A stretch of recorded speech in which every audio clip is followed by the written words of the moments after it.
Whew.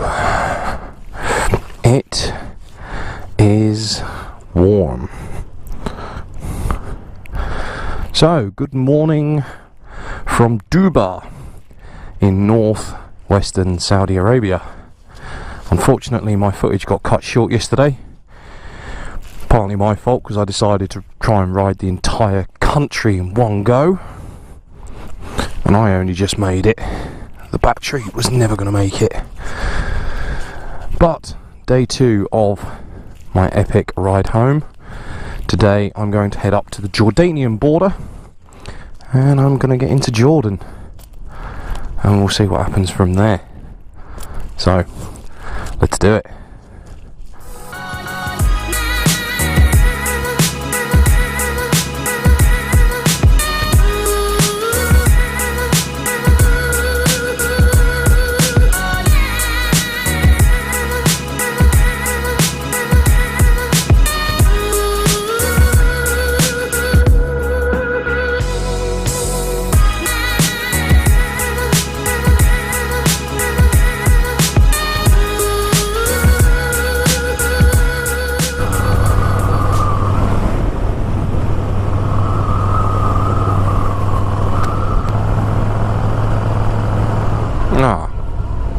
That is the beach. Huh.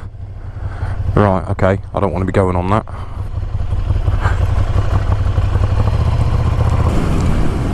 So it's kind of a beach resort, but it's very much under construction. To be fair, I think most people go to Taif during the summer because it's so bloody high and much cooler. What does it say it is at the moment? 37 degrees, my arse. It's hotter than that. So last night was a bloody long hard slog. After I did my little update, I then had another 4 and a bit hours worth of riding to do to get me from Yanbu up to Dubai, where I am. But those 4 hours that I did last night, I literally just got on with them, stopping only for fuel, and I made it here about 1 o'clock in the morning. So still reasonably decent night's sleep, apart from the knackered aircon. And yes, relatively fresh this morning. But as I say, the mileage that I did yesterday is just mileage that I don't have to do today, so we can have a leisurely jolly up to the Jordan border. I've got plenty of time to get over the border into Jordan, and then we can sort out where I'm going from there. But the plan is tonight I will end up in Egypt. I'm absolutely dripping with sweat. It is not pretty. No, I thought you might not be. Right, now leaving Dubai. Less than 300 kilometers to Jordan. I suppose I should really explain my decision to smash on through the evening and into the night. My plan was to do 1100 kilometers on my first day's riding from Taif to make it to Dubai, which would then put me right on the doorstep of Jordan, so that today I don't have to do a second really long day's riding. It's going to be a long day, but it's not all going to be spent on the bike. Now, when I got to Yanbu, and I still felt pretty good. I was in good spirits. The bike was in good nick. The bike's been faultless, to be fair, although I've probably gone and jinxed it now. My fuel stops were working out nicely. My fuel range was good. Still making too many stops for my liking, but you've just got to deal with that. But the pros and the cons were quite clearly laid out, and you know, the pros were it's just mileage under my belt. The pro of I'd sat there for 8 hours up to that point, basically looking at completely featureless desert left and right. There was nothing to see, so I didn't feel that there was any benefit to you guys just seeing more endless desert. At least here, just over that mountain ridge over there, should be the Red Sea, and eventually we'll get into the Gulf of Aqaba. So there will be something. There it is. There's the sea. There will be something for you guys to actually look at today. What could have gone wrong? Crash, puncture, running out of fuel. That's pretty much the top three that would have left me absolutely screwed last night. One of the advantages was a double-edged sword. There was hardly any traffic on the road, which I kind of saw as a positive, but I was well aware that if I had have had an incident, if I had have had an issue or a crash, or I'd broken down, or I'd run out of fuel, which I will come on to in a second, there would have been nobody to help me. I did get to sample Saudi generosity last night. One of my fuel stops, I got out of town and I'd forgotten to put my bloody earplugs in, so I stopped at the side of the road, and a rather well-spoken chap, well versed in English, stopped. He went flying past me about 30 yards on a dual carriageway, basically stopped, put it in reverse, came back and asked if I was alright, asked if I needed any help. Oh, bless you, mate. That is the general spirit of the Saudi people, I have found. They do have a fairly poor reputation around the world, which in this instance was not justified. The guy was absolutely fine. He was a wonderful chap. Asked if I was alright, asked if I needed anything, asked where I was going, asked where I'd come from, wished me well on my way, and carried on. But I did nearly have an issue. I know that this bike will generally do about 200 kilometers to a tank. 200 kilometers from a tank of fuel is not unreasonable to expect from this on a cruise. So I decided to cheat, because I knew that my distance between fuel stops was about 160 kilometers. So I thought, right, do you know what?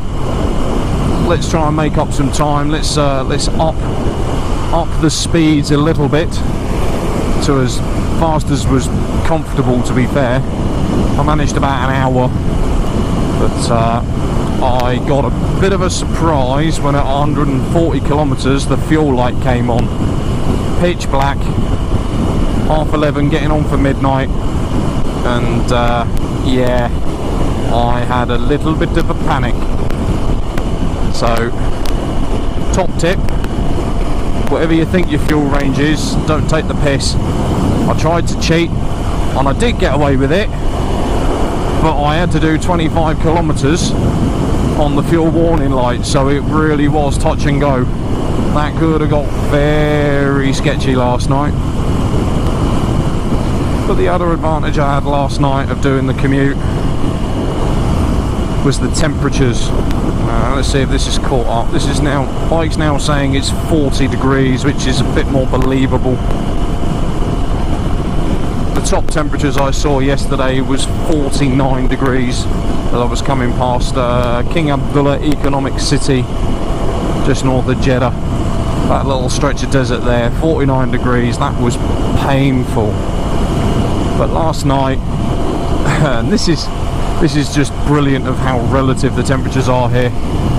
I was going through some areas last night, and I knew I was going to be fairly near the coast, sort of like this distance, but of course being pitch black, I couldn't see it. And I sat there, and sort of this cool rush of air came over me. It's like, oh, that is so nice. Flip the trip computer down. What temperature is it? 37.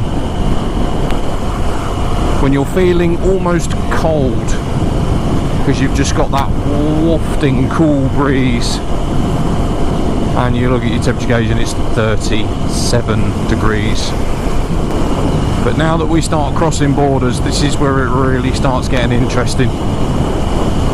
I anticipate that I'm not going to be filming. I'm going to be stopping somewhere short of any border crossings, because the advice I've been given is that these are basically military installations where you do the border crossings. It's not something we're used to in the EU, where it's all borderless, it's all open, you just drive through. One second you're in France, the next second you're in Germany or Belgium or Holland or wherever. There's nobody to stop you or ask any questions. But I'm expecting the border crossing to be a laborious process. But I expect I'll be stopping beforehand, taking the camera off, waving bye-bye. And then when I get across the border into Jordan, I will try and I'll strap all the camera back on and I'll explain how that's gone. Because again, most of us being British, we don't have to deal with borders at the moment, hashtag Brexit. Might be interesting to share my experiences of that with you guys too. So, with that in mind, I'm in good spirits, the bike is in good health, I've just fully fueled up, I've got 300 kilometres, less than 300 kilometres to do to the Jordanian border, which means I'm going to be stopping for fuel once before the border, and then the port of Aqaba, where I expect to get my ferry to Egypt, is literally 10 minutes the other side of the border. So without further ado, let's crack on.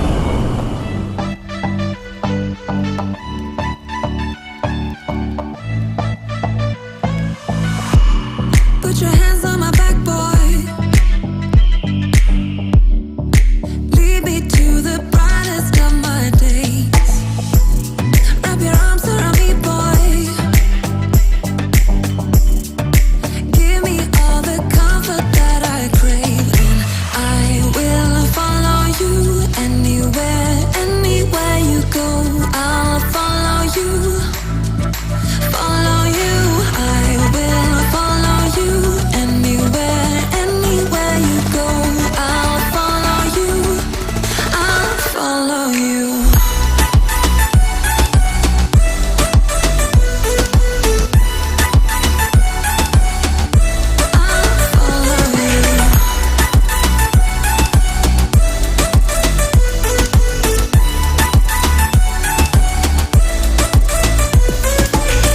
Don't run across the front of me, you Put fucking your idiot. lips against mine, boy.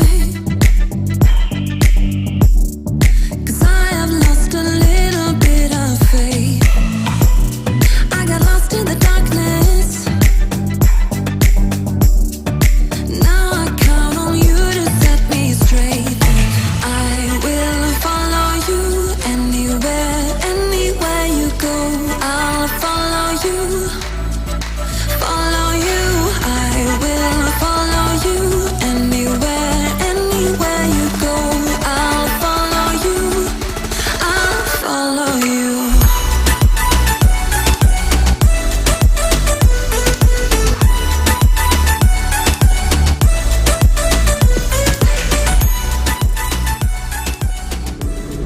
Right there guys, I've had my final fuel stop in Saudi Arabia. So it's now time for me to head down to the Jordanian border and try and cross over there to catch my ferry later. So fingers crossed for a smooth border crossing, and we'll see how we go. See you on the other side. See you later.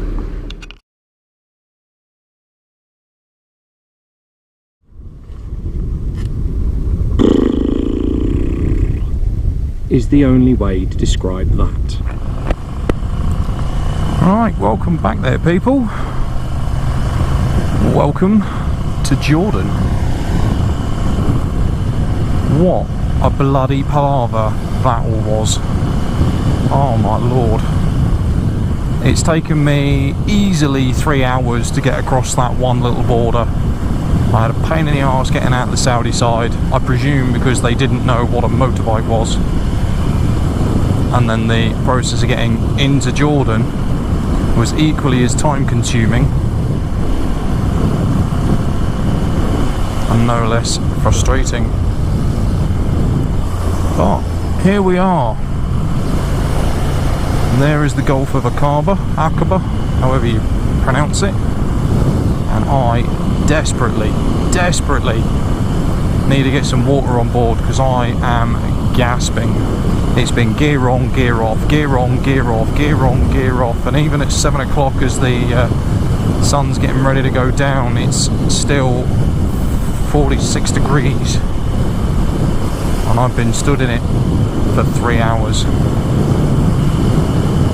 But onwards to Aqaba to go and get Macro Damam Aqaba. Off to Aqaba to go and get my ferry ticket for tonight. Any thoughts I may have had about doing more border crossings today have gone out the window with that one. Not a chance.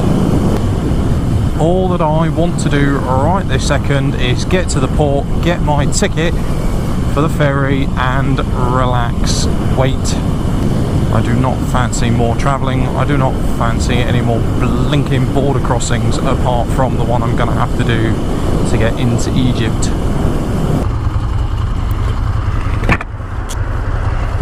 I'm thinking I want to pull off for half an hour.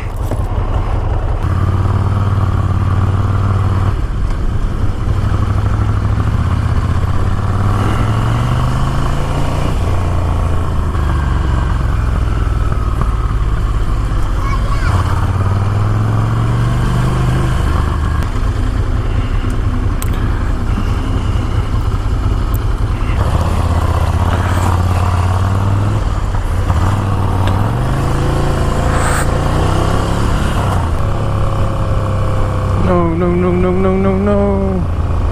What a fucking diversion.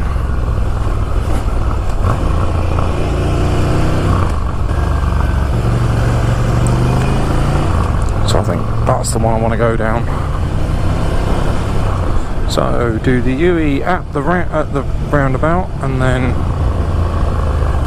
it's in there somewhere.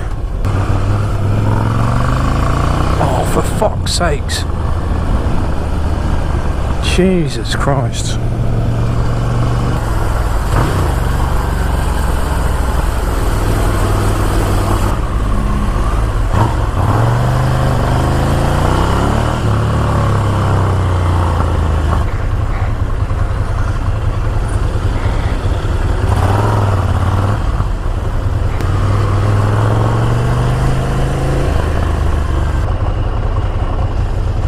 AB Maritime Sales Office, Aqaba Nuaba. There we go, that's what I want.